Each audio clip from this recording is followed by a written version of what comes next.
The dining table was set for two. Candles flickered softly, casting small shadows on the pale blue walls. The roast chicken sat untouched in the center, still steaming. Plates gleamed under the dim light. Margaret stood near the kitchen doorway, clutching a folded napkin in her hand. She had cooked all afternoon, carefully seasoning everything the way Thomas liked, but now he sat at the head of the table, scrolling through his phone, barely glancing at her. "I'm not hungry," he said flatly, setting his phone face down. His voice was cold, like it had been for weeks. Margaret's lips parted slightly, but no words came out. She forced a small nod and placed the napkin on the table. Her hands shook just enough that she quickly tucked them behind her back. Thomas sighed heavily, as if her silence annoyed him. "You always make too much. It's wasteful.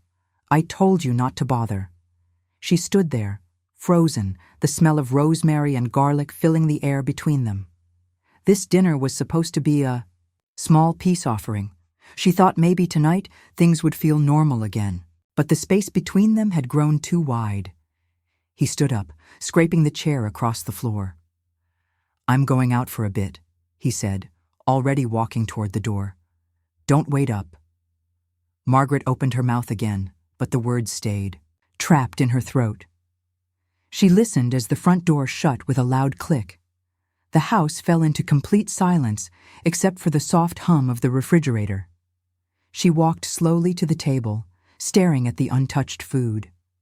The candles flickered, making the silverware glint. She sat down, folding her hands neatly in her lap, staring at the empty seat across from her. The chair where Thomas used to sit and smile, the chair where laughter once lived.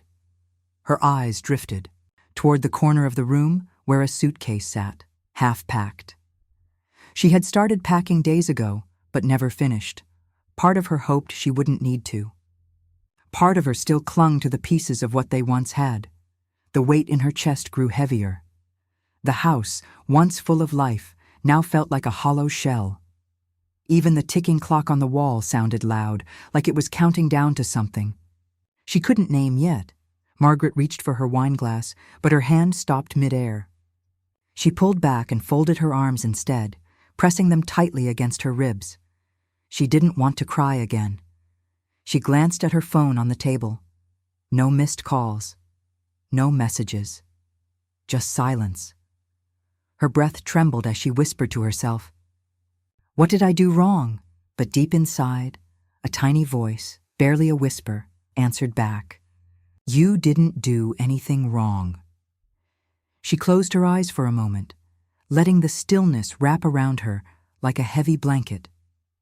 She didn't know what came next, but something inside her was beginning to shift.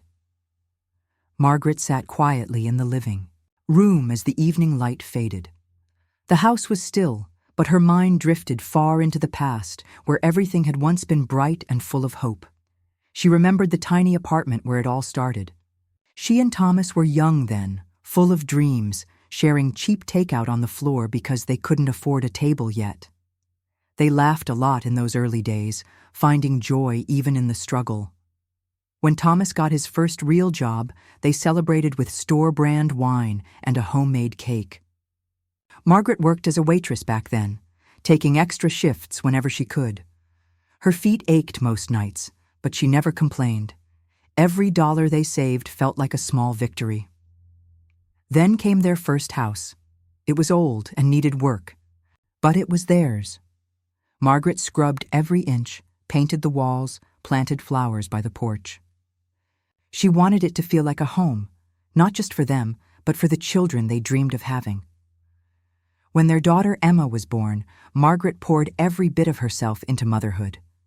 Sleepless nights, endless feedings, diaper changes, she handled them all with steady hands and quiet love. Even when Thomas grew distant, working longer hours, she stayed strong for Emma. As Emma grew, Margaret became the center of their little world. She packed lunches, sewed Halloween costumes, and stayed up late helping with school projects. On weekends, she baked cookies and hosted small birthday parties, making sure Emma always felt loved and special. Thomas's career climbed higher. With every promotion came longer hours, more travel, and fancier dinners that Margaret rarely attended. She kept the house running smoothly while he chased success. She made sure his shirts were ironed, his dinners were hot, and his home was peaceful when he returned. When money grew tight, Margaret picked up extra work cleaning houses and sewing for neighbors. She stretched every dollar, clipped coupons, and found creative ways to keep the lights on. She skipped buying new clothes for herself, choosing instead to make sure Emma had what she needed. Even when Thomas came home frustrated or cold, she tried to stay patient. She told herself it was just stress, just a phase. She believed that if she kept giving, kept loving, things would return to how they once were. Holidays were her favorite. She decorated every corner of the house, cooked meals that filled the rooms with warm smells, and tried to bring everyone together. She wanted laughter. She wanted family. She wanted love to live here. But slowly, things changed. Thomas grew more distant. Emma grew up and moved far away. The house that once felt so full now echoed with silence. Margaret stayed, still cooking, still cleaning, still hoping. Even when the joy faded, she kept giving. She had spent years holding everyone together, pouring from her own cup until it was empty. She never asked for much in return, only to be seen, to be loved, to be valued. Now, as she sat alone in the quiet house, the weight of those years pressed gently against her chest. She had given everything she had, every choice, every sacrifice, every late night and early morning had been for them. Tears threatened to rise, but she blinked them away. She whispered softly to herself, "I did everything I could." And she had. She had given them her life. The words came late one evening, slipping out of Thomas's mouth like they meant nothing. Margaret had just finished washing the dinner dishes. The house smelled faintly of lemon soap and roasted chicken from earlier. She wiped her hands on a towel and walked into the living room where Thomas sat watching television. His eyes barely shifted when she entered. "Thomas," she said softly. "Do you want some tea?" He shook his head without looking at her. "No, just sit down." Margaret sat carefully on the edge of the couch, folding her hands in her lap. There was something heavy in his voice that made her stomach tighten. Without turning to her, he spoke. "We need to talk." She waited, her chest tightening more. "I've been thinking about things," he continued. "About us, about how things are going." Margaret nodded slowly, unsure where this was heading. Thomas finally turned his head and looked directly at her. His face was hard, like stone. "I can't keep doing this, Margaret, carrying everything. You don't work, you don't contribute anymore. The bills, the house, it's all on me." The words struck like a slap. She blinked, trying to process them.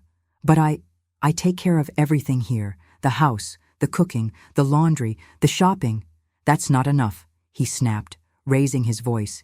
"You think cooking, a few meals and folding clothes makes up for everything? You're not pulling your weight. You've become a burden." The room grew smaller around her. The word hung in the air, heavy and cruel. A burden. Her mouth opened, but no sound came out. She stared at him, her heart pounding. She couldn't believe what she had just heard. "I'm tired," he said, softer now, but still sharp. "I'm tired of feeling trapped, of having to take care of everything while you sit in this house all day. I didn't sign up for this."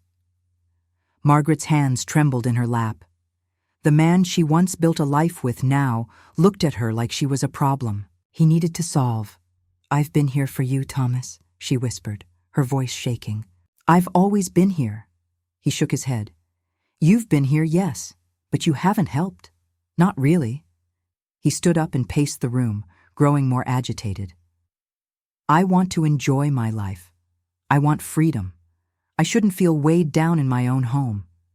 Margaret's vision blurred as tears filled her eyes, but she forced herself not to cry. "Not yet. I never asked you for much," she said, her voice barely above a whisper. Thomas sighed, rubbing his forehead. "And I never thought you'd turn into this." She sat frozen, staring at the floor. Her breath came shallow and tight. After a long silence, Thomas spoke again, this time calmer, almost cold. "I've been looking into options, assisted living, other arrangements. Somewhere you can get the care you need. It would be better for both of us." Margaret felt like the air had been sucked from her lungs. "Other arrangements," she repeated, softly. He nodded. "You'll be looked after, and I won't feel so stuck." The room was silent except for the soft ticking of the wall clock. Margaret stared at him for a long moment, her face pale, her hands clasped tightly to stop them from shaking. She wanted to scream, to argue, to remind him of everything she had given up for him, for them. But the words wouldn't come. Instead, she stood up slowly, steadying herself. "I see," she said quietly. Thomas opened his mouth, maybe to soften the blow, but she raised her hand gently to stop him. "Enough," she whispered. She turned and walked toward the bedroom, her steps slow but firm. As she closed the door behind her, the tears finally came, sliding down her cheeks in silence. She pressed her hand against her chest, feeling her heart ache in a way she never had before. The word burden echoed in her mind over and over. She didn't fight back that night. She simply let the pain wash over her, holding it close like a heavy coat. But deep inside, something was changing. Something small but steady. The man who once promised to love her forever had called her a burden, and that was the last straw. The days slipped by slowly after that night. The house felt colder, emptier. The soft hum of the refrigerator, the ticking clock, and the creak of the wooden floorboards were now Margaret's only companions. Thomas started staying out longer. Sometimes he wouldn't come home until late. Other times, not at all. She would wait up for him, sitting in the dim light of the living room, listening to the distant sounds of cars passing outside. The front door stayed closed. The clock kept ticking. When he finally came home, he would barely speak. A mumbled, "I'm tired," was all she got before he disappeared into the bedroom. She tried calling Emma one evening. It had been a while since they talked. She missed her daughter's voice, her laughter, her warmth. Margaret stared at the phone screen as it rang and rang. Finally, the voicemail answered. She left a simple message. "Hi, sweetheart. Just wanted to hear your voice. Call me when you can." The call never came. Days turned into weeks. She called again, but the voicemail answered every time. The messages grew shorter. After the third call, she stopped leaving messages altogether. Margaret's birthday passed quietly. She had circled the date on her small wall calendar. That morning, she made herself a simple breakfast, placed a small flower in a glass vase on the kitchen table, and waited. The house was silent. No phone calls, no messages, no visitors. Thomas didn't mention it when he finally returned that night. He walked in, set his keys on the counter, and said nothing. Margaret watched him from across the room, hoping for even a small, happy birthday. But he simply grabbed a drink and went to bed. The silence after that moment was heavier than any words could have been. She tried reaching out to old friends. The phone calls were brief. Some didn't answer. Others offered quick, polite conversations, always ending with, "We should catch up soon."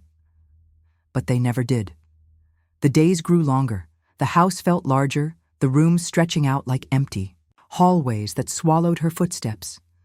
Margaret found herself sitting by the window most mornings, watching the wind move through the trees. Neighbors walked by, chatting and laughing. She waved sometimes, but few waved back. Most were too busy with their own lives to notice the quiet woman behind the glass. Meals became small and simple.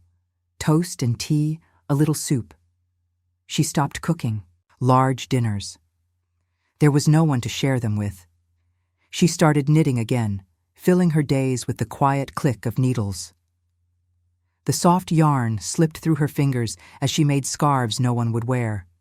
The repetitive motion was soothing, something to fill the empty hours. At night, the loneliness was loudest. She lay in bed staring at the ceiling, listening to the distant sounds of the world outside her window. The faint hum of cars, the barking of a neighbor's dog, the wind tapping against the glass. She thought often of Frank, her late father-in-law, who used to tell her, "A home isn't the walls, it's the people inside." Now, the house felt like nothing but walls. The few times Thomas did speak, his words were sharp, short, and cold. "Did you pay that bill? Don't forget to turn off the lights. I'm too busy to talk right now." There was no kindness, no softness, no warmth. Even Emma's silence cut deep. She had been so close to her daughter once. But now, even she had disappeared, her voice replaced by unanswered calls and quiet rejection. Margaret often wondered what she had done to deserve this. She thought of the years she spent giving, loving, sacrificing. Had it all meant so little? Her reflection in the window looked back at her, a woman older, smaller, but still holding on. The days kept coming, one after another, wrapped in silence. But deep inside, beneath the loneliness, something was still there. A small spark. Quiet. Waiting. One quiet morning, Margaret woke earlier than usual. The sun peeked softly through the curtains, painting the room with warm light. The house was silent, as always. But today, the silence didn't press down on her as hard. It felt lighter somehow. She sat up, pulled on her robe, and made herself a small cup of tea. The simple comfort of the warm mug in her hands brought a small sense of peace. She stared out the window, watching the birds gather near the feeder she had hung years ago. After a while, she stood and walked toward the hall closet. It had been a long time since she opened it. Boxes stacked inside held pieces of her past, packed away and forgotten. Today, something inside her whispered to. "Look." Margaret reached for the top box and carefully pulled it down. Dust danced in the air as she opened it. Inside were old photo albums, birthday cards, and letters tied together with a faded blue ribbon. She sat down on the floor and slowly flipped through the memories. There were pictures of her and Thomas, when they first married, both smiling, both full of hope. Photos of Emma as a baby, her tiny hands reaching for Margaret's face. Birthday parties, school plays, holidays, so many moments filled with love. She smiled softly, her fingers tracing the edges of the photographs. The sadness that had once weighed on these memories felt different now. Instead of pain, there was a quiet warmth. She had lived fully. She had loved deeply. As she dug deeper into the box, she found a manila folder tucked beneath the albums. Curious, she opened it. Inside were old legal papers, property documents, insurance papers, bank statements, all neatly filed from years ago. Margaret's eyes paused on one document. It was the house deed. She read it carefully, her hands steady. Her name was there, clear and bold, Margaret Wilson, and right beside it, Franklin Wilson. Thomas's name was nowhere on it. Her breath caught for a moment. She had almost forgotten. The house had been purchased before Thomas ever entered the picture. It had always belonged to her and Frank. She had paid for it with years of hard work. Double shifts and careful saving. Margaret leaned back, holding the document close. She whispered softly, "This is still mine." A strange calm washed over her. For so long she had felt powerless, like everything she had built had been taken from her, like she was nothing but an unwanted guest in her own home. But this paper told a different story. She was not helpless. She was not a burden. She still had something left, something that belonged to her by right. Her thoughts grew clearer. Slowly, Steadily, her grief softened into something else: determination. Her phone buzzed on the table, pulling her from her thoughts. She glanced at the screen. It was Claire, her niece, the only one who still called, the only one who still cared. Margaret answered, her voice gentle. "Hello, dear. Aunt Margaret, I was just thinking about you. How are you feeling today?" Margaret smiled. "I'm good, sweetheart. I found some old papers this morning. It reminded me of a few things I had forgotten." Claire's voice was warm. "That sounds like a good thing." Margaret nodded, even though Claire couldn't see her. "Yes, a very good thing." They spoke for a while, about simple things, books, flowers, the weather. And when the call ended, Margaret sat quietly, letting the peaceful feeling linger. She had spent so long trapped in sorrow, believing the story others had written for her. But now, she was starting to see the truth again. She had value. She had strength. She had not been erased, and with that quiet discovery, a small spark inside her grew brighter. Margaret stood, carefully placed the papers back into the folder, and carried them to her desk.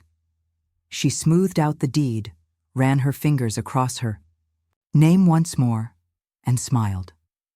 The house was still hers. Her life was still hers. And for the first time in a long while, she felt ready to take it back. The next morning, Margaret dressed with care. She chose a soft gray sweater, simple pearl earrings, and comfortable shoes. Her hands moved calmly, without rush. There was no shaking, no second-guessing. Today, she had a plan. Thomas was already gone when she stepped out. The house felt lighter without his presence. She locked the door behind her and walked to the corner where a taxi waited. She gave the driver an address she hadn't visited in years. The office was small but neat. A gold plaque on the door read, "Jefferson and Blake, Attorneys at Law." She stepped inside, and the receptionist looked up with a kind smile. "Good morning. Do you have an appointment?" "Yes," Margaret said softly, "with Mr. Blake." Moments later, she sat across from an older man with kind eyes and graying hair. Mr. Blake had handled Frank's estate years ago. He stood and shook her hand warmly. "Mrs. Wilson, it's nice to see you again. How can I help?" Margaret placed the manila folder on his desk and opened it to reveal the house deed. "I need to make some changes." Mr. Blake adjusted his glasses and studied the papers carefully. After a moment, he nodded. "Yes, your name is still listed as the sole owner. This property is entirely yours." She nodded once. "I want to update my will. I want to make sure everything I own stays protected, and I want to move my accounts." Mr. Blake looked at her thoughtfully. "You're taking steps to protect yourself." "Yes," she said calmly. "I've allowed others to make me feel small for too long. That ends today." They spent the next hour going through every document. She updated her will, naming Claire as her executor and sole beneficiary. She moved her savings into a protected account, one Thomas couldn't access. She added legal language, ensuring that no decisions could be made about her home or finances without her approval. Mr. Blake reviewed the final documents and smiled. "It's all in order now. You've made smart decisions, Mrs. Wilson. You're safe," Margaret exhaled softly. "Thank you." As she left the office, she felt lighter, not just in body, but in spirit. The weight that had pressed on her chest for so long had begun to lift. She stopped next at her bank. The teller guided her through closing joint accounts and moving her money into her name alone. Margaret signed each paper carefully, her hand steady with every stroke. The manager smiled politely. "Everything is set, Mrs. Wilson. Is there anything else we can do for you today?" "No, thank you. That will be all." The drive home was quiet. The city moved around her as always, cars honking, people crossing streets, life moving forward. But inside Margaret's heart, something powerful had shifted. She was no longer standing still. When she arrived home, she placed the folder in a locked drawer in her desk. She made herself a cup of tea and sat in her chair by the window. The afternoon sun streamed in, warming her face. Thomas returned later that evening, as if nothing had changed. He glanced at her, barely speaking. "Anything happened today?" he asked casually. Margaret looked at him, her face calm. "No, dear. Just a quiet day?" He nodded, uninterested, and disappeared down the hall. But something had happened. Something big. Margaret didn't need to yell or argue. She didn't need to plead for his attention. She didn't need to fight to be heard. Her power wasn't in raised voices. It was in quiet, steady action. The house still looked the same. The days still carried on. But the balance had shifted, and only she knew it. For now.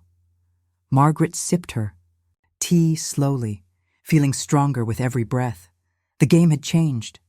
And soon, Thomas would learn just how much. It happened on a Tuesday morning. The knock at the door was sharp but polite. Thomas, still in his robe, opened it, frowning at the two men standing there. One was a court officer, the other held a briefcase. "Mr. Wilson?" the officer asked. Thomas nodded, confused. "Yes?" The man with the briefcase stepped forward. "My name is Mr. Carter. I represent Mrs. Margaret Wilson. We're here to deliver official notice." Thomas blinked. "Notice? About what?" The officer handed him a thick envelope. "Effective immediately, you are being served with a legal eviction. This property is no longer under your control." Thomas's face turned red. "Eviction? This is my house." "No," Mr. Carter said calmly. "This house was never yours. The deed remains in Mrs. Wilson's name. All financial accounts have been separated. You have no legal claim to this home or her assets." Thomas's mouth opened and closed like he couldn't find words. "She can't do this. She already has." Margaret stepped into the hallway, her steps slow but steady. She stood behind the men, watching. Her face was calm. Her hands didn't shake. Thomas pointed at her, his voice rising. "You did this? After everything I've done for you?" Margaret met his eyes. Her voice was soft but firm. "After everything I did for you, Thomas. After everything I gave. Up!" He stepped forward, his face twisted with anger. "You're throwing me out of my own home?" "It was never your home," she said. "You lived here because I allowed it. That time is over." The officer stepped between them, keeping the space clear. "Sir, you have 30 days to vacate. All legal documents are in order." Thomas's shoulders slumped. He looked smaller somehow. For years, he had controlled everything with sharp words and cold silences. But now, his power was gone. Margaret didn't yell. She didn't argue. She didn't need to. The papers spoke for her. The law stood behind her. Thomas threw the envelope onto the floor, shaking his head. "You'll regret this." Margaret's voice remained calm. "No, I regret staying quiet for so long." He stormed into the bedroom, slamming the door behind him. The officer and lawyer exchanged glances but said nothing. Mr. Carter turned to Margaret, his voice respectful. "Everything is settled. If he tries anything further, call me directly." "Thank you," she said softly. As they left, Margaret stood alone in the hallway, breathing deeply. The house felt different already. Lighter. Free. For years, she had carried this home on her back. She had paid the bills, cared for the family, kept everything running while being made to feel like nothing. But now she stood here, stronger than ever. The silence that once haunted her now felt peaceful. Thomas spent the next few weeks packing. He barely spoke to her. Sometimes he muttered under his breath. Sometimes he just glared. But Margaret, no. Longer felt fear. His words no longer reached her. Emma called once, angry and confused. "Mom, what are you doing? You can't just kick him out like this." Margaret's voice stayed steady. Emma, I am protecting what's mine, what I built, what I earned. You're overreacting, Emma snapped. No, Margaret said simply. I'm finally reacting. The call ended. Margaret placed the phone down and returned to her tea.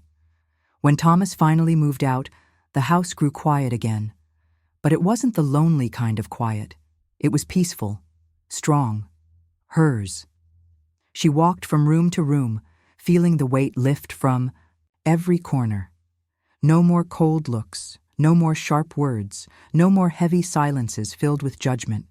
Just peace. The house she had once filled with love now held space for her again.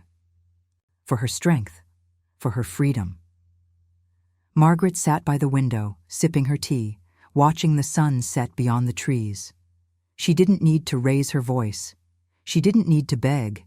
She had taken everything back, and for the first time in a long time, she felt truly free. The first call came just 2 days after Thomas left. Margaret sat by the window, sipping her tea, watching the breeze sway the trees. The house was quiet, the kind of quiet she had once feared but now welcomed. Her phone buzzed softly on the table beside her. Thomas's name flashed on the screen. She didn't move. She let it ring until it stopped. A few minutes later, a voicemail arrived. His voice was different now, softer, pleading. Margaret. Please call me back. We should talk. I made mistakes. Let's figure this out. The phone buzzed again that evening, then the next morning, and again the day after that. Every call went unanswered. Margaret heard the soft vibration of the phone, but kept her hands wrapped around her cup of tea, her gaze fixed outside. The voicemails piled up. I was stressed. You know how things got. I never meant to hurt you. His words sounded tired. We can fix this, can't we? Don't throw away everything we built. But Margaret knew better now. He wasn't sorry for what he had done. He was sorry for losing control. Days turned into weeks. The calls kept coming. Some angry, some desperate, some full of empty promises. I miss you. I can change. You need me. We were good once, remember? She did remember. She remembered everything, the good, the bad, and everything in between. And that was exactly why she stayed silent. Even Emma called. Her voice filled with confusion and frustration. Mom, please, you've made your point. He's lost everything. Just talk to him. Margaret listened to her daughter's words, but felt nothing move inside her. She had given enough. Too much. The phone kept ringing. The messages kept arriving. But Margaret never reached for the phone. Instead, she filled her days with simple joys. She baked bread in the mornings, filling the house with warm smells. She tended to her flowers in the garden, watching them bloom brightly under the sun. She read her favorite books by the window, letting the soft light warm her face. Claire visited often, bringing fresh fruit and soft conversation. They sat on the porch, sipping tea, sharing small stories. Claire never asked about Thomas or Emma. She simply sat with her, present and kind. One afternoon, as the phone buzzed once more, Claire glanced toward it. Do you want me to turn it off for you? Margaret smiled softly. No need. I don't hear it anymore. The buzzing continued for a moment, then stopped. The silence that followed was calm, peaceful. Margaret no longer needed to explain herself. She no longer felt the pull to justify her choices. The years of giving, of sacrificing, of being made to feel small were over. She had carried everyone else long enough. Now she carried only herself. The house, once filled with tension and unspoken pain, now breathed with freedom. The walls held only her peace, her strength, and her quiet victory. The world outside kept moving. Neighbors came and went, cars passed by, the seasons slowly shifted. But inside Margaret's heart, nothing disturbed the stillness she had claimed. She no longer feared being alone. Alone was not empty. Alone was finally safe. The phone still rang sometimes, but the calls grew less frequent. The messages grew shorter. The voices on the other end sounded more defeated with each passing week, and then finally, the ringing stopped altogether. Margaret sat by her window, sipping her tea, the breeze lifting the soft curtains. She breathed deeply, her chest full of calm. They had called. They had begged, but she had moved on, and now there was nothing left but peace. Margaret sat on the porch as the sun dipped low, painting the sky with soft shades of pink and orange. The evening breeze touched her face gently, like a kind hand. She sipped her tea and watched the world slow down around her. Her life had become quiet. But this quiet was different now. It wasn't filled with sorrow or loneliness. It was filled with peace. She thought back on the long years behind her, all the days she spent working, giving, loving. She had cooked countless meals, washed endless piles of laundry, wiped tears from little faces, and held her family through every storm. She remembered waking early to pack lunches, staying up late to sew Halloween costumes, and finding ways to stretch every dollar when money was tight. She had given up dreams without complaint, choosing instead to give her husband and daughter the life she wanted them to have. At the time, it felt natural. She never questioned it. Love made sacrifice feel easy. She remembered Thomas coming home tired, sometimes cold, sometimes distant. She always greeted him with a warm meal and a gentle smile. She kept the house calm and steady, believing that's what a good wife did. She remembered holding Emma's tiny hands as she learned to walk, staying up through fevers, cheering at every school play, and drying her tears through heartbreaks. She wanted her daughter to feel safe, to know she was never alone. For years, she had been the center of their world, holding everything together without asking for much. But somewhere along the way, they stopped seeing her. They stopped hearing her. She became invisible in the home she built. Her love turned into something they took for granted. And finally, they called her a burden. For a long time, those words had crushed her. She had questioned herself, wondering if she had truly become useless, unwanted in the way. She carried that weight in her chest, believing maybe it was true. But now, sitting under the soft glow of the setting sun, she saw it clearly. She had never been the burden. She had been the strength. Without her, there would have been no warm meals, no clean clothes, no safe home. Without her, Thomas wouldn't have had a steady place to return to after work. Without her, Emma wouldn't have grown up with love and safety wrapped around her like a blanket. She wasn't a burden. She was the builder, the giver, the steady hands that made everything possible. They had chosen to forget that, but she hadn't. Not anymore. Margaret smiled softly as the breeze played with her hair. The pain they caused no longer held power over her. She had faced it. She had survived it. And she had taken back her life without raising her voice. Her power wasn't loud. It didn't come from anger or revenge. It came from quiet strength, steady choices, and calm determination. She looked out at the garden she had planted. The flowers stood tall, blooming brightly, swaying gently in the evening wind. They had grown strong under her care, just as her family once had. Claire arrived shortly after, carrying a small basket of fresh peaches.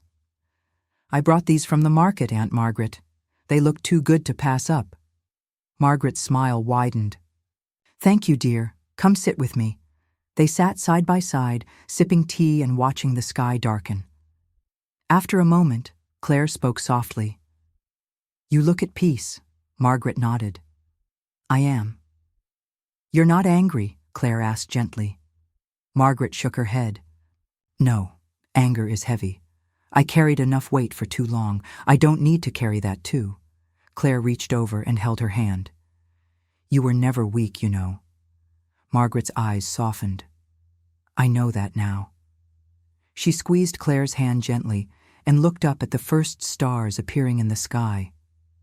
Her life hadn't been wasted. Her love hadn't been useless. She had given all she had, and that was something to be proud of. Maybe others forgot. But she remembered, and that was enough. The evening was quiet, just as she liked it now. The house was warm, filled with the soft scent of roasted chicken and fresh bread. The dining table was set with care. A single plate, a glass of water, a small candle flickering gently in the center. Margaret carried her dinner to the table, placing the plate down with steady hands. The food was simple, but made with love. She had cooked it for herself, just as she wanted it. The room was still. No voices filled the air. No one dismissed her cooking or brushed past her presence. The silence was not empty anymore. It was peaceful. It was hers. For years, she had stood near tables filled with others, waiting to be seen. Waiting for someone to ask her to sit, to welcome her in. She had offered her hands, her heart, her life, always standing at the edge, hoping for kindness. Tonight was different. She pulled out the chair, sat down slowly, and smiled softly at the candle's gentle glow. She didn't need anyone's permission. She didn't need anyone's approval. This was her table now, her home, her peace. Margaret picked up her fork and took her first bite. The food was warm and full of flavor. She chewed slowly, savoring every moment, every taste. The quiet wrapped around her like a soft blanket. Her eyes drifted toward the window. The moon hung high, casting silver light across the yard. The flowers in her garden swayed gently, still standing tall under the night sky. She remembered the years she gave, every meal cooked, every sacrifice made. She remembered how they once looked at her with love and later with coldness. She remembered the sting of being called a burden. But now, those memories no longer hurt. They simply existed, like old photographs tucked away in a drawer. She had survived the rejection. She had faced the loneliness, and she had risen from it stronger than she ever thought possible. The phone sat silent on the counter, untouched. No messages, no calls. She no longer waited for them. She no longer needed their voices to feel whole. She had found herself again. Margaret reached for her glass of water, lifting it gently in the air. She whispered softly to the quiet room, "To me." The candle flickered, as if nodding in approval. Her meal continued, steady and calm. She ate every bite without rush, without sadness. Each moment was hers to enjoy. For so long, she thought freedom would feel loud, like a grand moment. But it wasn't. It was this, a quiet dinner, a calm heart, a home filled with peace. She had been cast aside. She had been called names. But in the end, she stood taller than ever. This time she ate at her table, alone and free.